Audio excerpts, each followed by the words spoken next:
दोस्तों, नमस्ते, जय माता दी। मैं अपने चैनल यहाँ तक ब्लॉग में आपका स्वागत करती हूँ। एक छोटा सा लाचारी व्रत करने जा रही हूँ। जो कैसे लगे कमेंट बॉक्स में जरूर बताइएगा।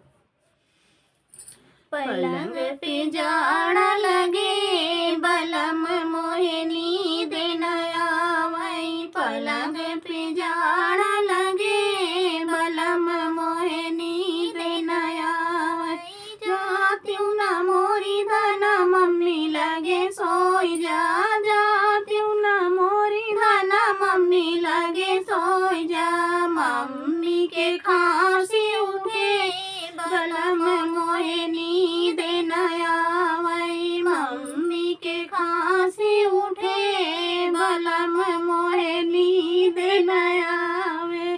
पलंग पे जाड़ा लगे बलम मोहे नींद न आवै। पलंग पे जाड़ा लगे बलम मोहे नींद न आवै। जात्यूं ना मोरी धना भाभी लगे सोई जा।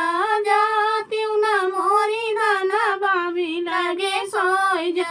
भाभी के लालना रोवे बलम मोहे नींद न आवै। भाभी के लालना रोवे बलम मोहे नींद न आवै।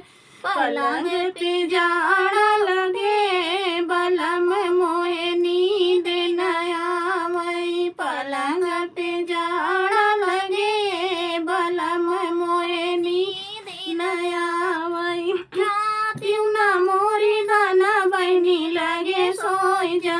जात्यूं ना मोरी धना बहनी लगे सोई जा। ननदी के फोन चले बलम मोहे नींद न आवै। ननदी के फोन चले बलम मोहे नींद न आवै। पलंग पे जाड़ा लगे बलम मोहे नींद न आवै। पलंग पे जाड़ा लगे बलम मोहे नींद न आवै। औ तू ना मोरी धना हमरे लगे सोई जा। औ तू ना मोरी धना हमरे लगे सोई जा।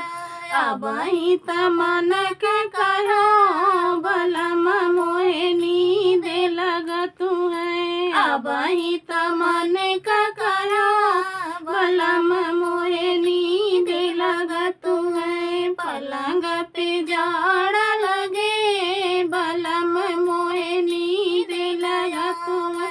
पलंग पे